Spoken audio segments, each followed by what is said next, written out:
The first sign of the agreement shows up in an old, fragile document kept in the county records. The document is dated 1883.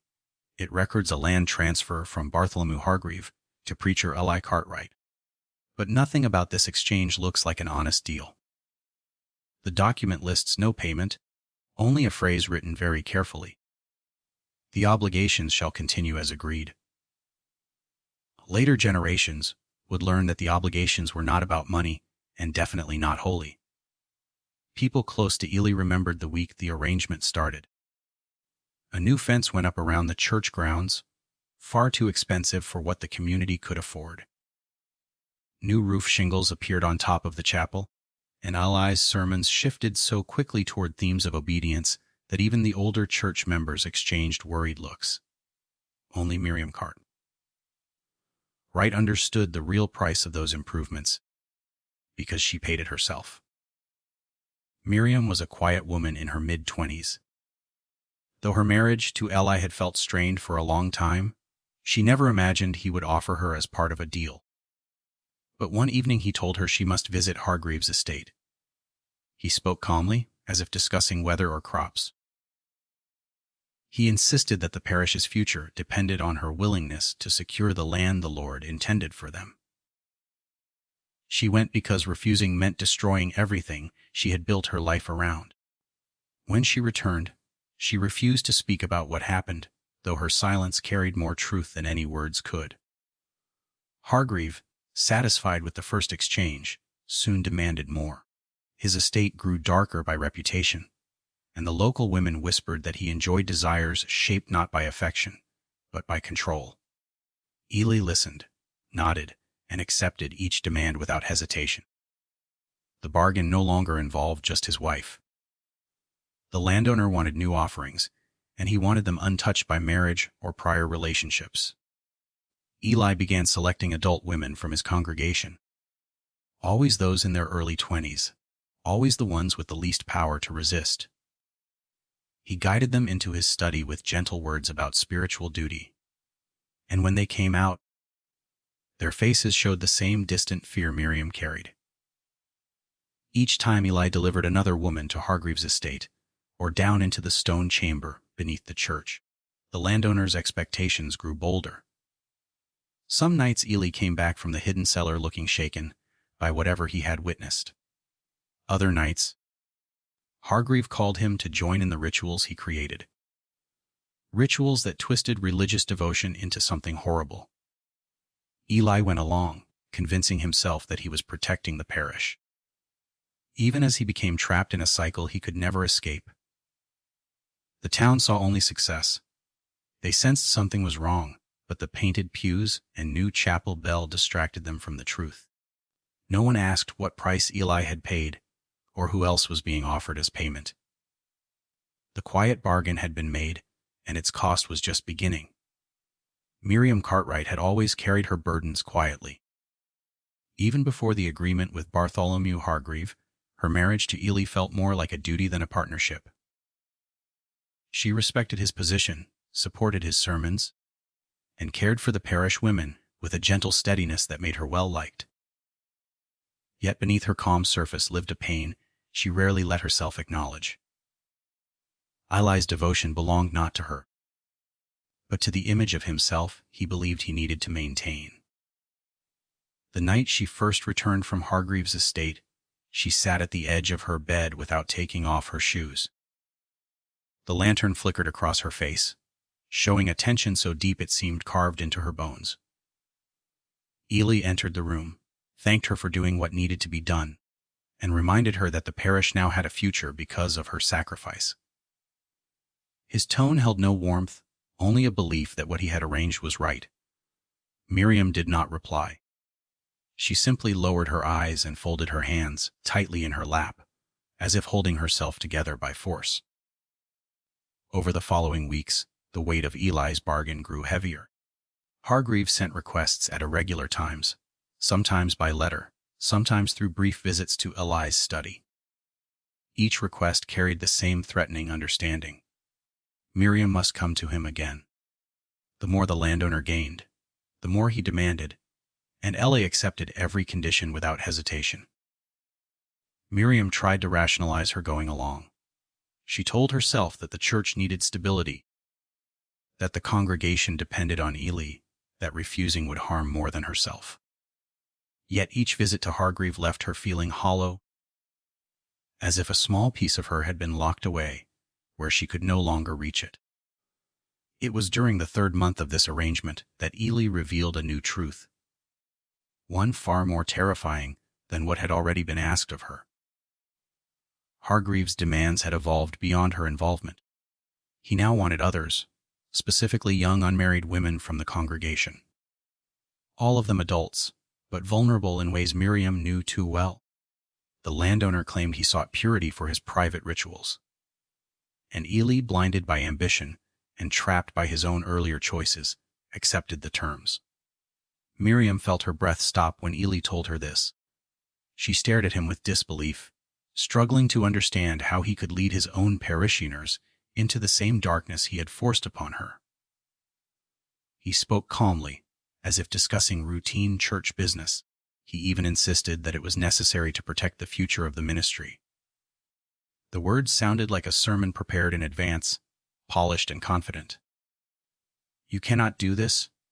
Miriam whispered. She rarely challenged him, but the horror of this new demand forced her to speak. Ely looked at her with a cold steadiness she had never seen before. "The Lord tests us in ways we cannot always understand," he said. "Our duty is obedience." Miriam rose from her seat and walked to the window. The church stood in the distance, pale in the moonlight, looking peaceful and innocent from afar. A cruel contrast to the truth beneath it, and the stone chamber Hargreave had ordered built. She understood then that Ely was no longer the man she once hoped he could be. Whatever power the landowner held over him had seeped into Eli's thinking, until he no longer recognized his own corruption. Days turned into weeks, and Miriam watched the subtle changes in the women around her. A few of them, all in their early 20s, began receiving private invitations to meet with Eli for spiritual guidance. Each returned with an unease that mirrored her own. They did not speak openly, yet their eyes held the same mixture of confusion and dread. Miriam tried to warn them gently, though she could not reveal the full truth without risking backlash from Eli or Hargreave. She urged them to stay close to family, avoid late meetings, and keep their guard up. Some listened. Others trusted Ely too deeply to suspect wrongdoing. One evening, Miriam found herself sitting alone in the chapel, staring at the altar where Ely preached every Sunday. She prayed, not for the parish, not for her husband, but for clarity. She needed strength to navigate the storm she sensed approaching. The bargain had already shifted beyond anything she imagined, and she feared the consequences would soon spread far beyond their household. The marriage that once felt strained now felt like a cage. The church that once represented salvation now cast a shadow across the entire community. And Miriam, more than anyone, understood that the true cost of Eli's choices had only begun to surface. The unease in the congregation began quietly, almost invisibly, like the first faint tremor before the ground shifts. No one spoke openly at first. They only watched one another with the tired caution of people sensing a change they could not yet name.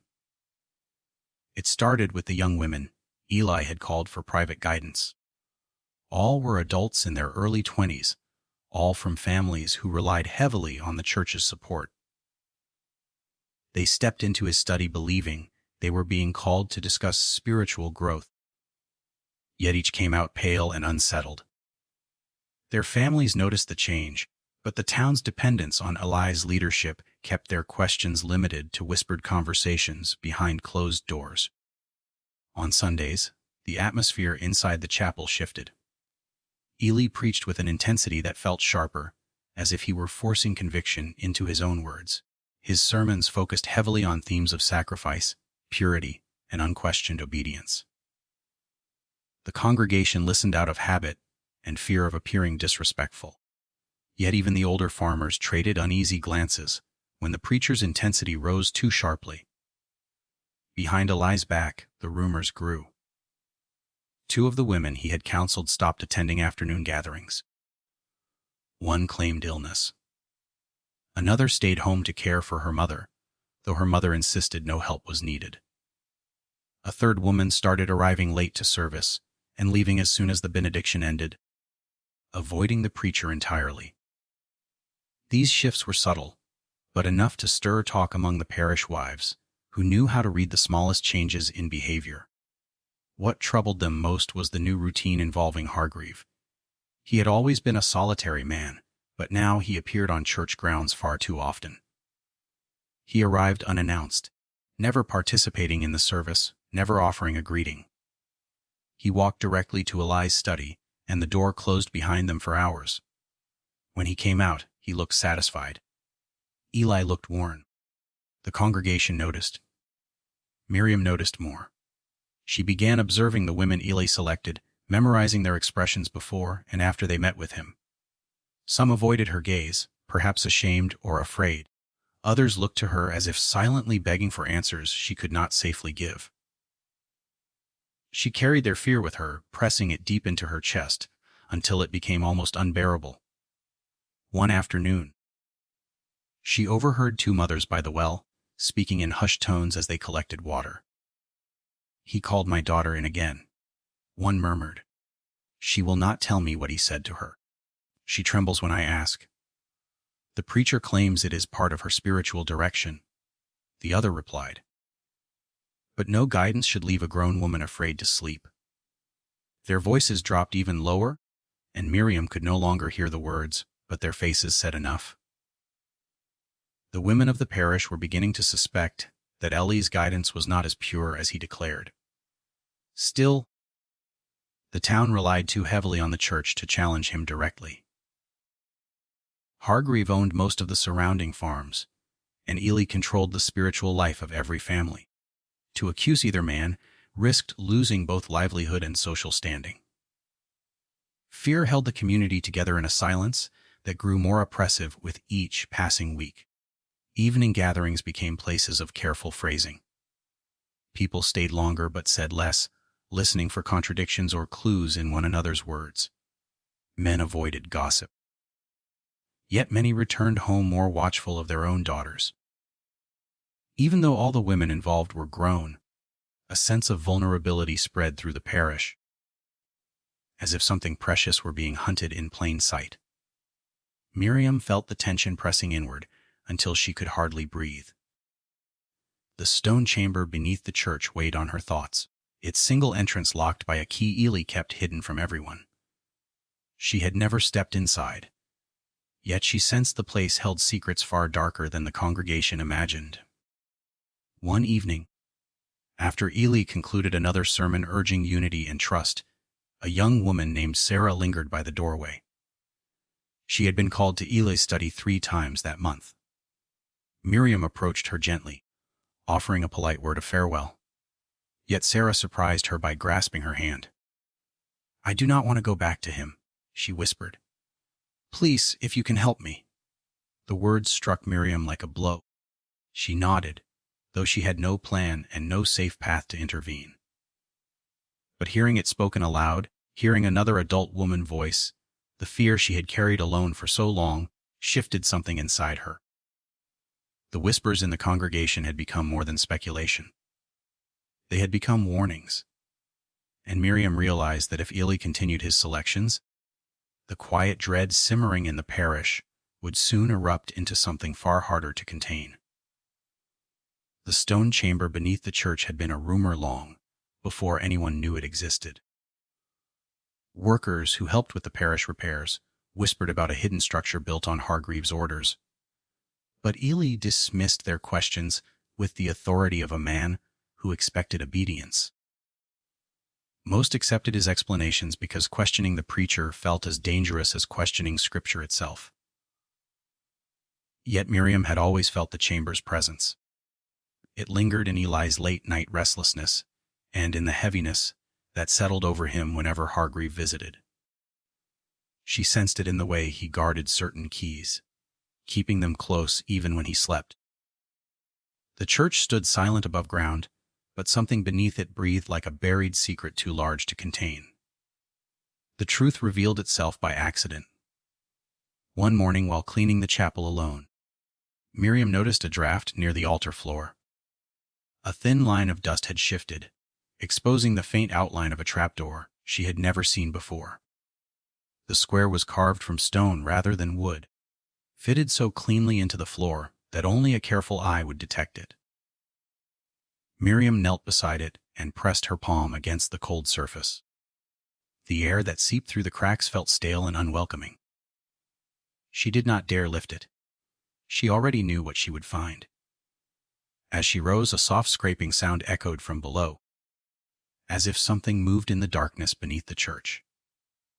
Miriam stepped back quickly, her heartbeat pounding in her throat.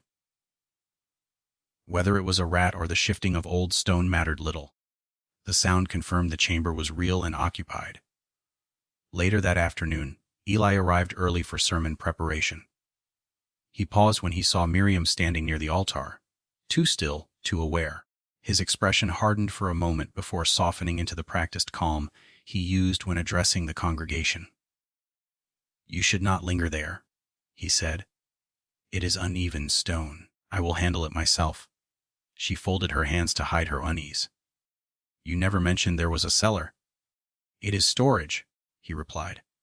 Nothing more.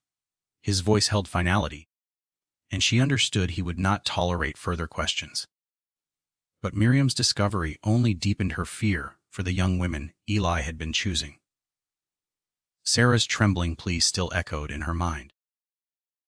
If Eli brought these women below the chapel, rather than directly to Hargreaves' estate, then the landowner's influence extended far deeper than anyone suspected. Miriam wondered how many footsteps had descended those hidden stairs, and how many secrets remained locked beneath the stone. Within the congregation, the tension grew sharper. Eli's sermons had become strained, almost feverish. He spoke of trials, purification, and the need to surrender completely to divine purpose. His eyes lingered too long on the women he selected, and the rest of the congregation felt the shift like a cold draft through a closed window. Hargreaves' presence only fueled their unease. Each visit ended the same way. The landowner leaving with a faint trace of satisfaction on his face, and Eli emerging moments later with the strained look of a man balancing on the edge of decisions he could no longer control. One evening, as twilight settled over the town, Miriam saw Eli guiding another woman toward the church. The woman, Annabelle, was 23 and known for her soft-spoken kindness. She walked beside Eli with uncertain steps, clutching her shawl tightly against her chest. Miriam watched from the shadows of the courtyard, heart racing. Annabelle glanced back once. Her eyes met Miriam's for a split second, asking a question she could not voice. Miriam felt her stomach twist. She gave a subtle shake of her head, not in refusal, but in helplessness. Eli unlocked the chapel door and led Annabelle inside. A moment later, the door shut behind them. Miriam stayed outside until long after darkness swallowed the sky. She listened for voices, footsteps, anything that might reveal what was happening beneath her feet. But the night gave her nothing. The silence became its own warning. The next morning, Annabelle attended service, but something about her had changed. She kept her gaze low and her steps hurried. She avoided Miriam entirely, as though being near her might pull her back, toward whatever had happened below the chapel. Miriam watched her retreat and felt the dread tighten around her like binding rope. The chamber was no longer a rumor. It was part of Eli's bargain, and if Hargreaves' demands continued to grow, the entire congregation stood on the edge of consequences none of them were prepared to face. The stone beneath the church waited, cold and patient, for the next life drawn into its hollow depths, and Miriam feared that silence would not hold forever. The parish record book had always been a place of routine entries. Attendance numbers, donations collected, names of families who needed help. Nothing inside it had ever suggested danger. But as the months passed, Miriam began to notice patterns that unsettled her far more than any rumor or whispered fear. It began with absences.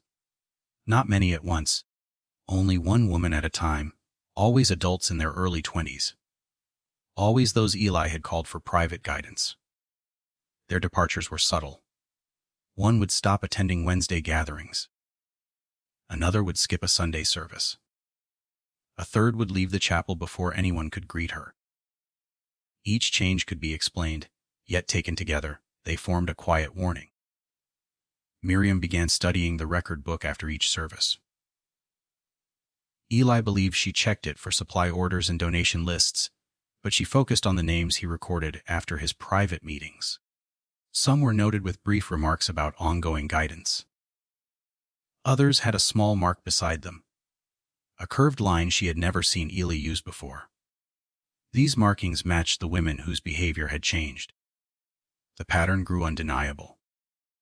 Eli always chose women who lacked strong family ties, women whose parents were aging or who lived alone, women whose livelihoods depended on the church's influence or Hargreaves' land. His choices were deliberate, calculated. And the moment Miriam realized this, her fear sharpened into something closer to horror. One afternoon, she approached Sarah, the young woman who had once begged for help. Sarah stood behind the chapel, washing linens with trembling hands. Miriam waited until she was alone before stepping closer. "You have been called to him again, have you not?" Miriam asked gently. Sarah flinched. "Yes, tomorrow evening." Miriam's pulse quickened. "Do not go alone." Sarah shook her head. "I cannot refuse. He said my soul depends on obedience." She swallowed, forcing her voice steady. "Miriam, I do not understand what he wants. He speaks in riddles. He tells me to trust him. But every time I leave his study, I feel less like myself."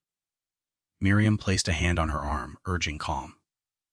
"You are not imagining it. Something is wrong. You must be cautious." Sarah nodded, though fear clouded her expression. Miriam watched her walk away and felt a deep ache settle into her chest. She knew Eli's influence had corrupted his judgment, but witnessing its effect on the women he targeted made the danger impossible to ignore. Meanwhile, Hargreaves' involvement grew more bold. He began arriving at the church after dark, when the congregation was absent, and only the lanterns glowed inside Eli's study. Miriam often heard the low murmur of their conversations from across the hall. Hargreaves' voice was calculated. Ali's increasingly strained. She sensed that Hargreave was no longer requesting favors. He was dictating terms. One evening, after another private meeting, Eli left the study with a document tucked inside his coat. Miriam glimpsed the edge of it. Hargreaves' signature in heavy ink. "What has he asked of you now?" she ventured. Eli paused, his expression unreadable. "It is not your concern. The church will prosper. There are other ways to ensure prosperity," Miriam said. "Not for us," Eli replied quietly. "Not anymore." His answer chilled her more than any threat could have. The turning point arrived later that week when the town held a small gathering to celebrate a recent harvest. It was a rare moment of joy, and for a few hours the parish seemed to breathe freely again. But Miriam noticed something troubling. Eli stood apart from the festivities, observing the young women more intently than the celebration. His gaze lingered on one in particular, a quiet seamstress named Clara. She was 24, humble, and recently orphaned. Eli watched her the way Hargreave watched opportunity. Miriam moved toward Clara, driven by instinct rather than strategy. "Clara, stay near the crowd," she said softly. "Do not wander off tonight." Clara laughed lightly, unaware of the danger. "Miriam, you worry too much." Miriam did not. The next day, Eli wrote Clara's name inside the record book. The mark beside it was the same curved line that haunted Miriam's every thought. That evening, Eli began preparing the chapel. He lit lanterns along the aisle, his movements strangely ceremonial. He straightened the altar cloth, then slipped the key to the stone chamber into his pocket. Miriam watched him, feeling her strength thin like worn fabric. Every choice Eli made drew him deeper into the landowner's hold. Every name marked in the record book signaled another life pulled toward the chamber below. The pattern was no longer merely visible. It was speeding up. And Miriam knew that if she did not act soon, the next woman called might never return unchanged. The town of Hawthorne Hollow had always depended on two men, though neither deserved such trust. Bartholomew Hargreave controlled the land, and Ely Cartwright controlled the spirit. Most families needed both to survive. This dependence, once merely inconvenient, now shaped every whispered conversation and every uneasy glance exchanged across dinner tables. The women knew something was wrong. The men sensed it too, though they pretended otherwise. But Hawthorne Hollow was bound by unspoken rules, the most powerful of which was silence. That silence began to crack. It happened one evening when the Miller family visited the Cartwrights to deliver fresh bread. Their daughter, Ruth, an adult woman of 26, paused at the chapel doorway, noticing the faint scent of oil drifting from beneath the altar. "Has someone been working down there?" she asked casually.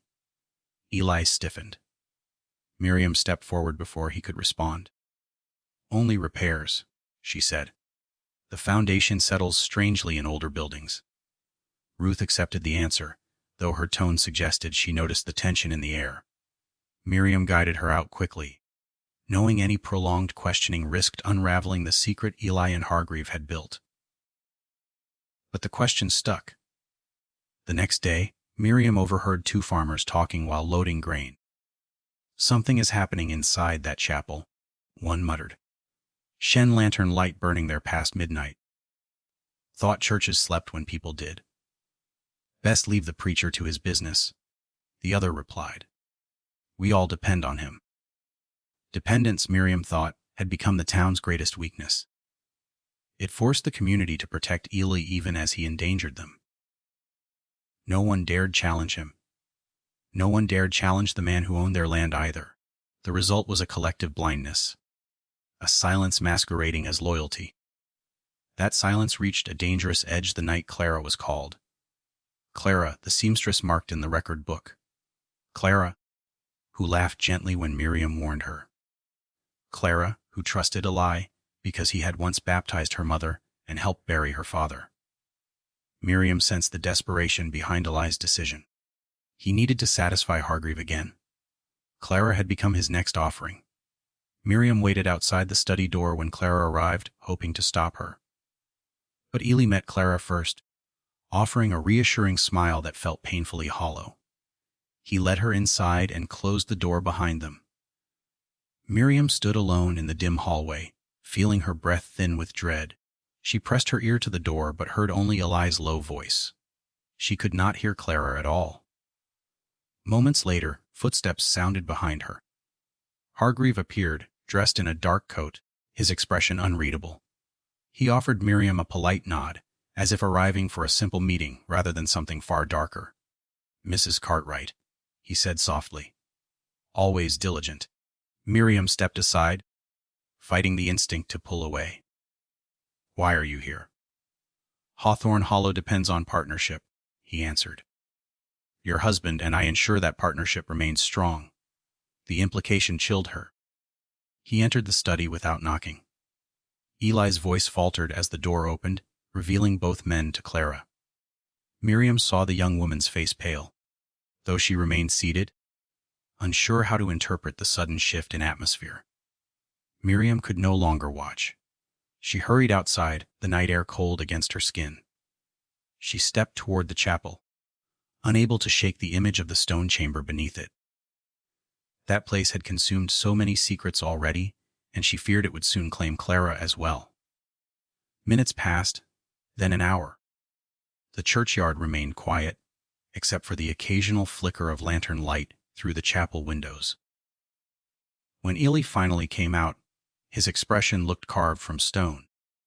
Hargreave followed close behind, satisfied in a way that made Miriam's stomach twist. Clara walked between them silent, her posture stiff. She avoided Miriam's gaze and kept her hands clasped tightly, as if anchoring herself.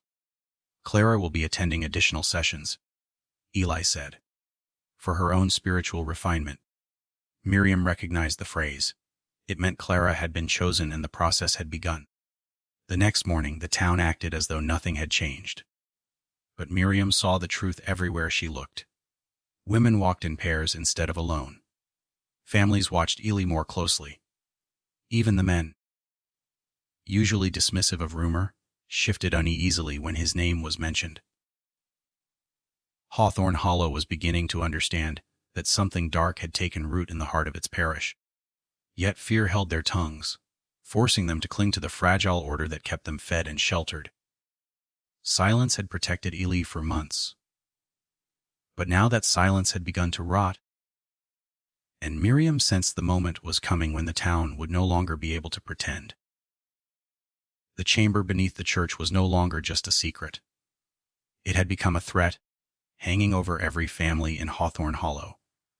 Miriam had lived with dread for months, but nothing prepared her for the moment she found her own voice cracking under the weight of what she finally had to write. She did not plan to begin a letter. It happened the same way trembling becomes breathing when fear lasts too long. She sat at the kitchen table one late evening, the lamp flickering low. Ely asleep upstairs, and her hands moved toward the paper as if guided by something deeper than conscious thought. Her first sentence was simple: "I can no longer bear the cost of what Ely has become." The words startled her. She had not spoken them aloud. She barely allowed herself to think them. Yet on the page they felt honest, carved from truth she had been too afraid to acknowledge. She wrote slowly at first, choosing her phrases with caution. She described Ely's growing reliance on Hargreave, their late-night meetings, the marked names in the record book. She avoided detail, focusing instead on the fear etched into the faces of the women Ely selected. She wrote about Sarah, about Annabelle, about Clara. Adults, all of them, yet treated as possessions to be handed over. She paused often, listening for Ely's footsteps upstairs. Every creak of the house made her fingers tremble. This letter could not fall into his hands. It was her only record of the truth. The only thing that proved she had not willingly accepted the darkness beneath the church. Halfway through, her writing shifted. No longer a recounting of events, it became a confession of her own breaking point. "Miriam," she wrote in the second person, as if speaking to the version of herself she once hoped she could be. "You have stood beside your husband out of fear, not faith. You have accepted silence because you believed it protected others. But now silence protects only Ely's sins." Ink pooled where her hand shook. She took a breath, steadying herself before continuing. That same evening the house shuddered with a sharp knock at the door. Miriam's heart seized. She folded the letter swiftly, hiding it beneath the loose floorboard she had pried open weeks ago. When she approached the door, she saw Clara standing on the threshold. Clara looked even more hollow than before. Her clothing was neat, but her eyes seemed dulled, as if some inner light had dimmed beyond restoration. Miriam stepped aside at once, letting her in. "I cannot sleep," Clara whispered. "Every time I close my eyes, I feel like I am back in that chamber." Miriam's breath caught. "You were taken below." Clara nodded faintly. "He said it was part of my spiritual testing. I do not remember everything. The lanterns were dim and there was chanting, or maybe echoes. I felt watched. I felt trapped." "Ely was there?" Miriam asked, though she already knew the answer. Clara hesitated. "I heard his voice. I think he was speaking with Hargreave, but I could not understand their words." Miriam guided her to a chair. "You are safe here." Clara shook her head. "No one is safe as long as that chamber remains open." Her words struck Miriam with a clarity sharper than fear. The chamber had become more than a secret structure. It was a symbol of the corruption consuming Ely, an anchor keeping the town trapped in silence. Clara looked at Miriam with sudden desperation. "Please, you must tell someone. You must make the town see." "I am trying," Miriam whispered. That night, Clara stayed until the moon set. When she left, she walked home with her shoulders squared, though Miriam knew it was only a fragile show of strength. After closing the door, Miriam returned to her hidden letter. She unfolded the page, reading over the lines she had written, and realized it had become something more powerful than a confession. It had become a testimony. If Ely continued serving Hargreaves' demands, more women would descend into that stone chamber. More voices would fall silent. More fear would spread through the congregation until Hawthorne Hollow no longer recognized itself. Miriam pressed the letter flat against the table. She would finish it. She would document everything, and when the moment came, she would place it where no one could ignore it. For the first time in months, she felt something stir beneath her dread. Not hope, not courage, resolve. The first disappearance came quietly, with no alarm and no search. It was Annabel, the soft-spoken woman whose name Miriam had seen marked in the record book. One morning, her mother went to the church asking if anyone had seen her daughter. Ely told her that Annabel had spoken of wanting a fresh start, a chance to leave Hawthorne Hollow and seek life elsewhere. He said it so calmly that the mother, though confused, accepted it. But Miriam did not. She remembered Annabel's hollow expression after leaving the chamber. She knew Annabel would never travel without telling someone, least of all her own mother. Yet the town, so tightly bound to Ely and Hargreave, accepted the explanation without question. Weeks later, it happened again. This time it was Ruth from the Miller family, a woman known for her honesty and her deep connection to her parents. She was last seen leaving Eli's study at dusk. The next morning, her father stood before the congregation, asking if anyone had seen her. Ely stepped forward with the same rehearsed calm, claiming she had confessed to feeling limited by her life and needed time away. The congregation murmured with discomfort, yet no one challenged him. Hawthorne Hollow depended too heavily on Eli's spiritual authority and on Hargreaves' land. To accuse either man would risk losing everything. But Miriam felt the silence closing in like a tightening trap. She noticed the way families watched one another now, the way doors locked earlier, the way women refused to walk alone after sundown. Even the men carried suspicion in their eyes, though none dared speak it aloud. The third disappearance shattered whatever thin trust remained. Sarah, the first woman who had pleaded for Miriam's help, vanished without a trace. Her family searched the fields, the roads, the riverbank. Ely stood before them with solemn sympathy, repeating the same line he had used before. She sought distance for her own well-being. She told me so herself. This time the words rang hollow, even to those who wished to believe him. Miriam felt something inside her break. Sarah had confided in her. Sarah had feared Ely. Sarah had known the danger of the chamber.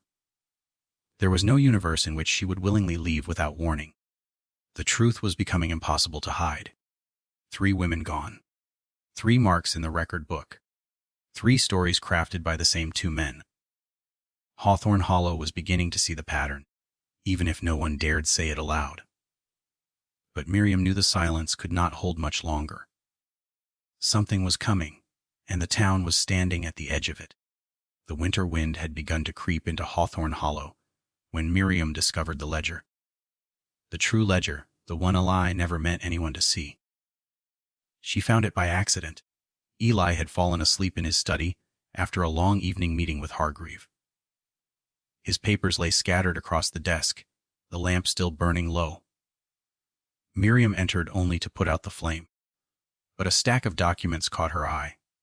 One parchment corner stuck out awkwardly from beneath a larger book, as if hastily tucked away. She hesitated, then lifted the book. The ledger beneath it was thin, bound in dark leather, far older than the Parish's usual record books.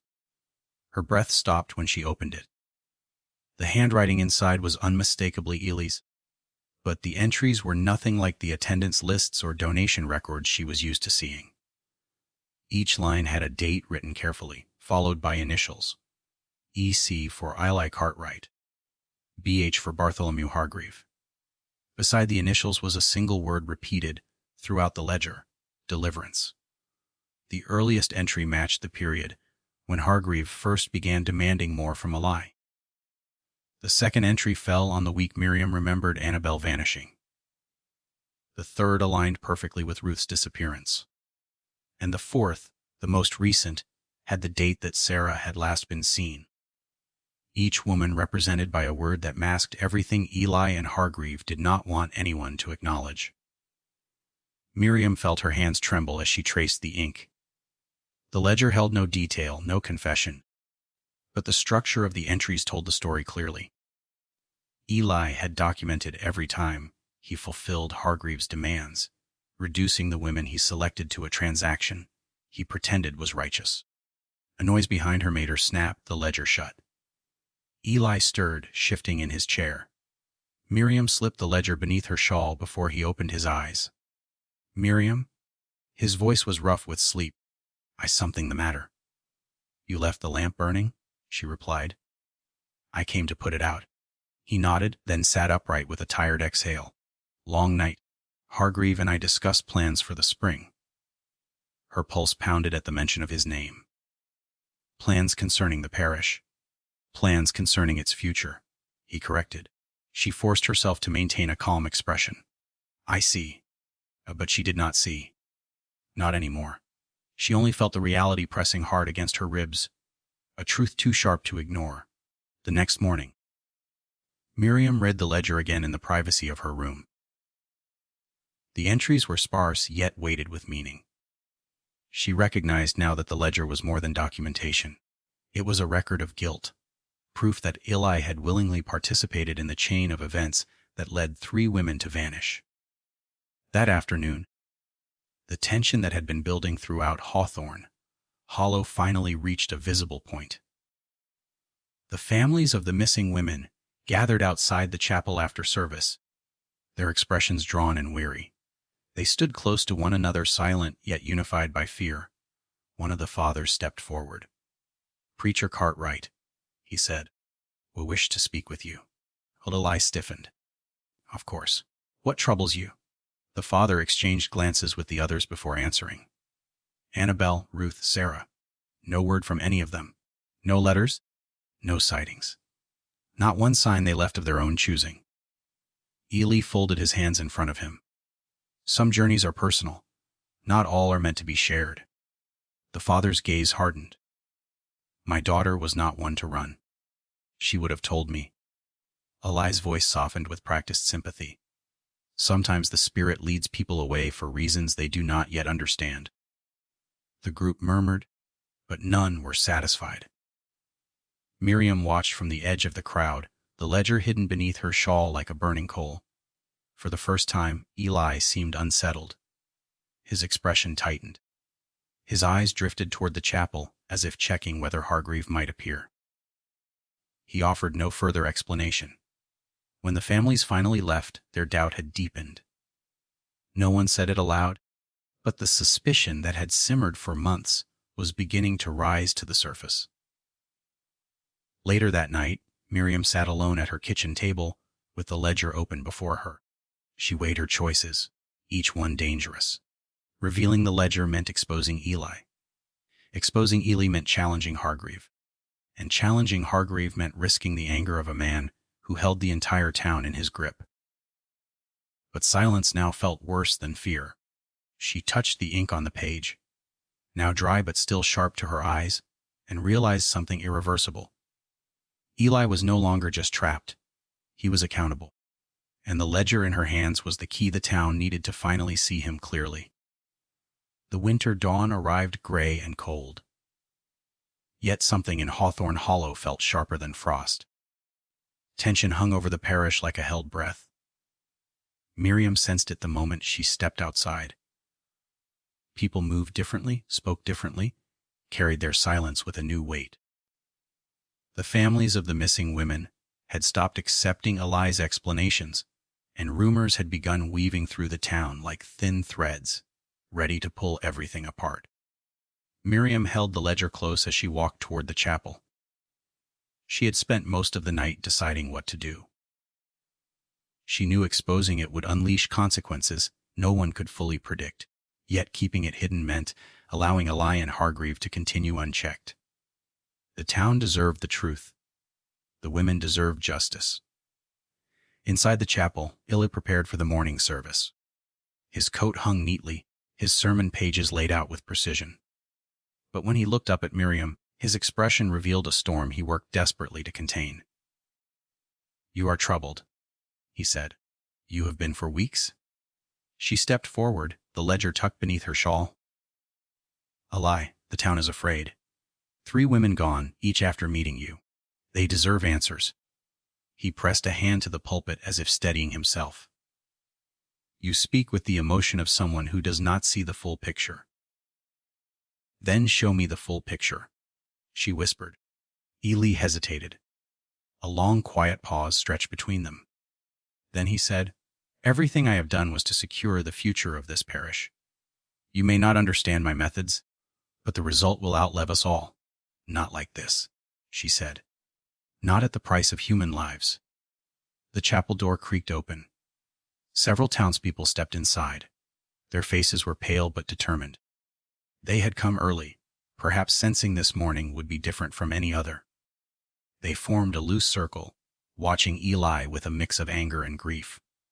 One of the fathers stepped forward. "Preacher, we need the truth." Eli straightened. "I have already given you the truth."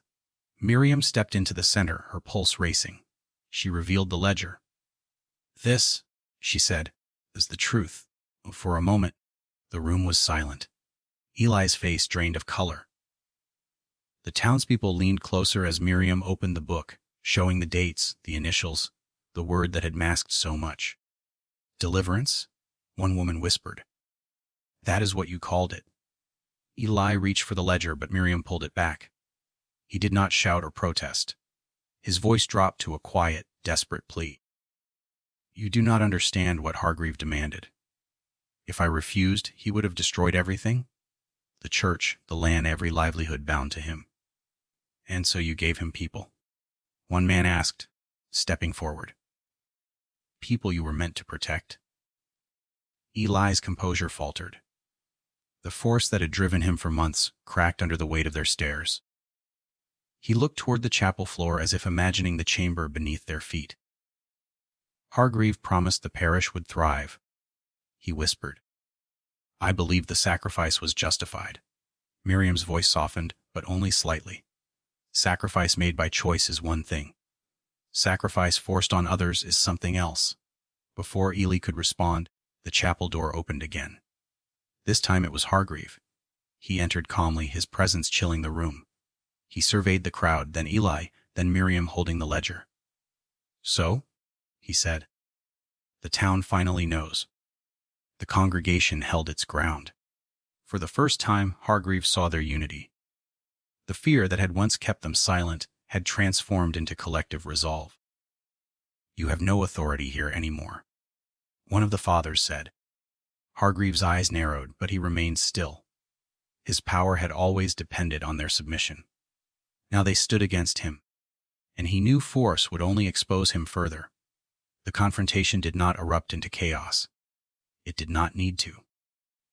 The truth alone dismantled the unspoken contract that had ruled Hawthorne Hollow. Some stepped toward Hargreave, others toward Eli. Both men realized their influence was gone. Later that week, the chamber beneath the church was sealed. The ledger was placed into the county archive as evidence. The disappearances were recorded officially, and the parish slowly began to heal. Not through sermons or prosperity, but through the shared understanding that silence could no longer protect wrongdoing. Miriam kept her final letter, though she never needed to send it. The town had found its voice, and that was enough. And if you watching this tale unfold believe that secrets like these must never fade into silence, then make sure you hit the like button and subscribe, because the darkest truths deserve to be uncovered. And you never know what chapter waits beneath the surface.